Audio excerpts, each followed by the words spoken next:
Hi అండి. Welcome to my channel. ఎలా ఉన్నారండి అందరూ? ఈరోజు మా గార్డెన్‌లోని పచ్చిమిర్చి మొక్కలు చూద్దామండి. వాటి గురించి తెలుసుకుందామండి. పూర్తి వివరాలు మనం ఈ గార్డెన్‌లోని మిర్చి ప్లాంట్స్ గురించి తెలుసుకుందామండి. రైనీ సీజన్‌లో మొక్కలనేవి చాలా గ్రీనిష్‌గా చాలా బావుంటుందండి చూడ్డానికి కూడా. ఫుల్ గ్రీనిష్‌తో గార్డెన్ అంతా చాలా అందంగా ఉంటదండి. చూసే కళ్ళకి కూడా చాలా హెల్తీ అండి. మనం ఎప్పుడూ పచ్చదనాన్ని చూస్తూ ఉంటే మన కళ్ళకి ఆనందము, ఆహ్లాదం కలుగుతూ ఉంటుందండి. ఇప్పుడు మనం మిర్చి ప్లాంట్స్ అనేవి ఎలా గ్రో చేసుకోవాలనేది చూద్దామండి.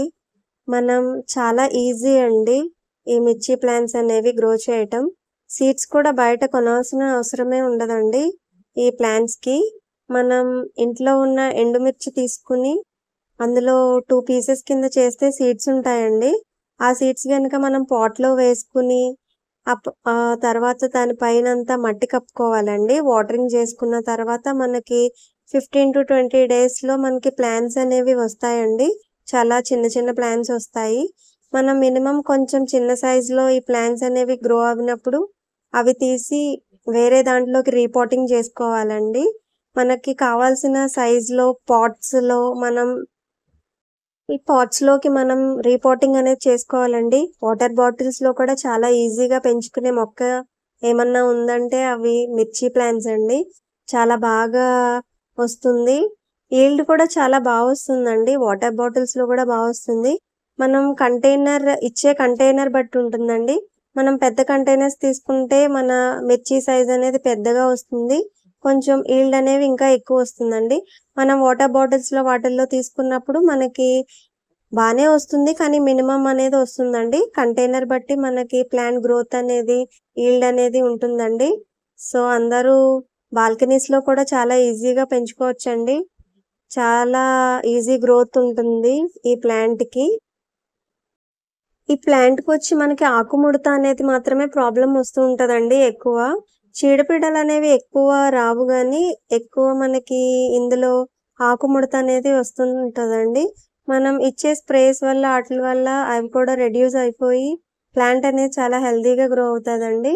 మనం వేప నూనె గానీ, ఇంట్లో చేసుకున్న కషాయాలు గానీ మనం స్ప్రే చేసుకోవటం వల్ల ఈ ప్లాంట్‌కి ఆ ప్రాబ్లమ్ అనేది కూడా రాదండి. చాలా ఎక్కువ కాపు అనేది కాస్తూ ఉంటుంది. మనం ఇలా గార్డెన్ మెయింటైన్ చేస్తూ ఉంటే చాలా ఆహ్లాదంగా ఉంటుందండి. పిల్లల చేత చేపిస్తూ ఉంటే ఇంకా ఆహ్లాదంగా ఉంటుందండి. మా బాబు ఇలాంటి పనులన్నీ చేస్తూ హార్వెస్ట్ చేస్తూ ఉన్నప్పుడు చాలా బావుంటుందండి నాకు. ఇద్దరం 1 అవర్ సాయంత్రం అనేది ఈ గార్డెన్‌లో అనేది మేము స్పెండ్ చేస్తామండి ఖచ్చితంగా. రైనీ సీజన్‌లో మొక్కలు ఇంకా హెల్తీగా, అందంగా, ఆనందంగా మనల్ని పలకరిస్తూ ఉన్నట్టు ఉంటుందండి. మనం డైలీ గార్డెన్‌లో స్పెండ్ చేయటం వల్ల ఆ ప్లాంట్స్ కూడా మనతో చాలా ఆహ్లాదంగా ఉంటాయండి. ఏవో చెప్పాలి అన్నట్టుగా మన వెంక చూస్తూ ఉంటాయి. చాలా బావున్నట్టు అనిపిస్తుందండి ప్లాంట్స్ చూస్తూ ఉంటే. ప్లాంట్ లవర్స్‌కి బాగా అర్థమవుతదండి ఈ ప్లాంట్స్ భాష అనేది. చాలా బావుంటుందండి చూడడానికి. ప్లేసెస్ అనేవి లేకపోయినా బాల్కనీలో కూడా మనం చిన్న చిన్న మొక్కలన్నీ పెంచుకుని వాటిని చూస్తూ ఆనందంగా, ఆహ్లాదంగా గడపాలని, సమాజమంతా పచ్చదనంతో నిండి ఉండాలని ఆశిద్దామండి. పచ్చదనం ఉండటం వల్ల మనకి ఎయిర్ పొల్యూషన్స్ ఇవన్నీ తగ్గుతాయండి. మొక్కలు ఎక్కువ పెంచుతూ ఉండాలండి.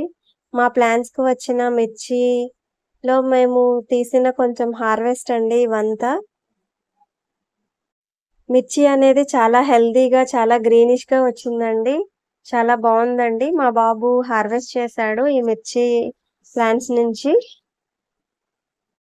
మనం డైలీ 1-2 అవర్స్ గార్డెన్‌లో స్పెండ్ చేయటం వల్ల మంచి గాలి అనేది పీల్చుకుని మన హెల్త్ కూడా ఇంప్రూవ్ అవుతదండి. ఇటు గ్రో అవ్వే మనం ప్లాంట్స్‌ని చూసుకుని హ్యాపీ ఫీల్ అవ్వచ్చు. అండ్ హెల్తీగా కూడా మనం ఆ ఆక్సిజన్ అనేది పీల్చటం వల్ల మనం హెల్తీగా కూడా ఉండొచ్చండి. మరిన్ని వివరాలతో మళ్ళీ నెక్స్ట్ గార్డెన్ వీడియోస్‌లో మనం కలుద్దామండి. నా వీడియోస్ గనుక నచ్చితే గనుక ఖచ్చితంగా సబ్స్క్రైబ్ చేయండి, కామెంట్ చేయండి, షేర్ చేయండి.